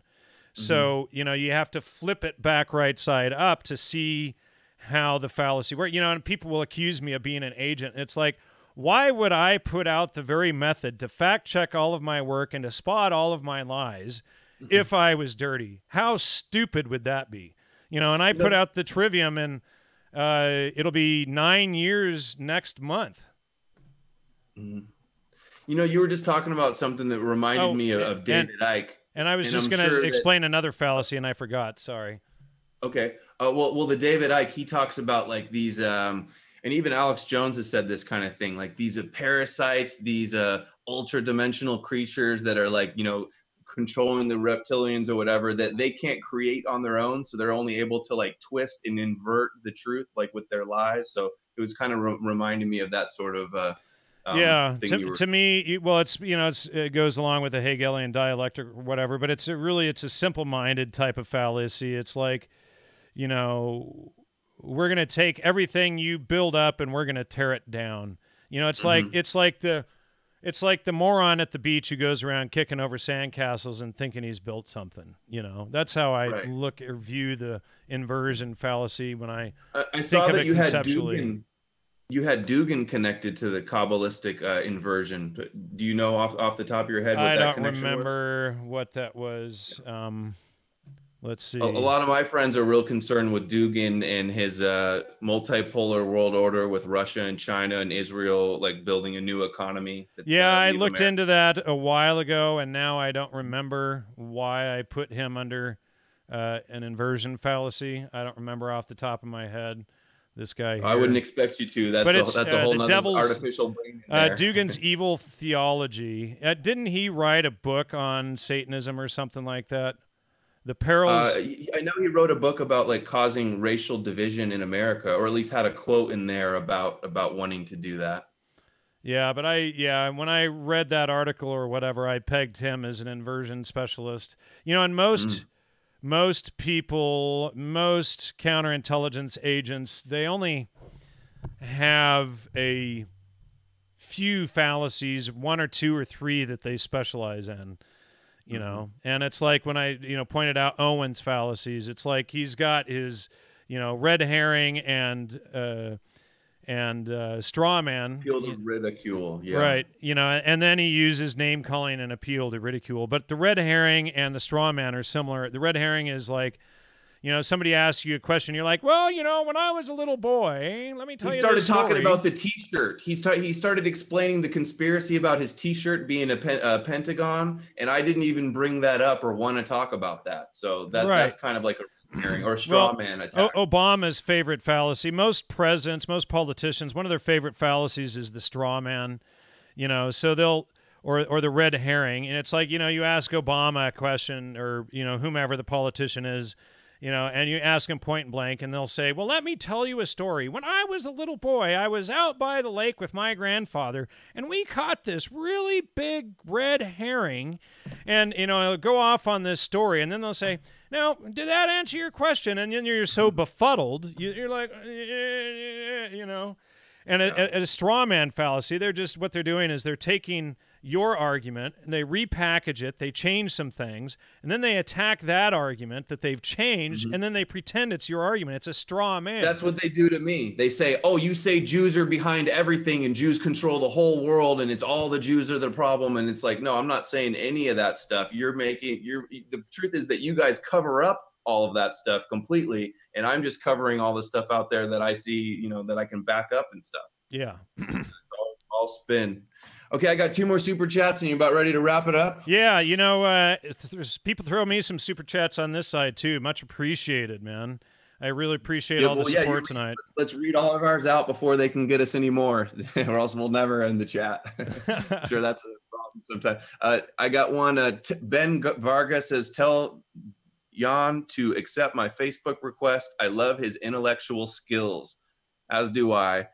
Thank you for everything you do. We love you, Adam. KGB defectors warned about this. Who is that person? That wanted to friend request you? Yeah. Ben Varga. All right. I don't know. Done, Ben, you've been added. And, you know, for most people that send me friend requests, unless I have time to go through every one and see if you have the stupid cliche images or the stupid porn star images or the stupid this or that or no original content on any of your posts, I won't add you. Sometimes it's a year or two before I get to you. Best way to get me to add you would be to send me an email or, you know, a chat, and eventually I might see the chat message since it's not usually with the normal messages I check. But, you know, it's not that I'm ignoring you. It just, you know, I get so many friend requests and so many trolls and this kind of stuff. It's hard to add. So Ben has been added. Facebook requests are awful. Ben just skipped past the whole wait list. Yeah. Thanks, okay, two more. Keep up the great work, Adam. Please give a shout out to Goy Talk. It's a talk show calling out the Jays. Great guest too. I've heard of Goy Talk, and then Gillette Sharp $2. Okay, so I'm all caught up. You got all yours read?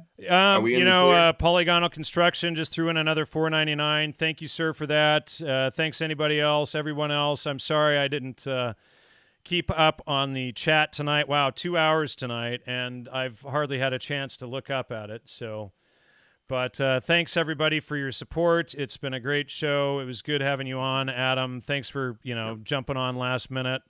And of course, wanted to do it for a while. So Jan Irvin at Logos Media is the YouTube and on Twitter and logosmedia.com and all Trivium. of that. I was showing the websites up during the talk, and I'm at No More News on YouTube for people that want to find my work, and that's KNOW. Having more knowledge of the news is that's Trivium, right? It is. That's your grammar phase. Right. I'm all about the documentation, man. Everything I say has to be backed up several sources that in legitimate original sources. And thanks, Alfega 1983 for the $5 super chat just now. Much appreciated. Thanks everyone. Love you all.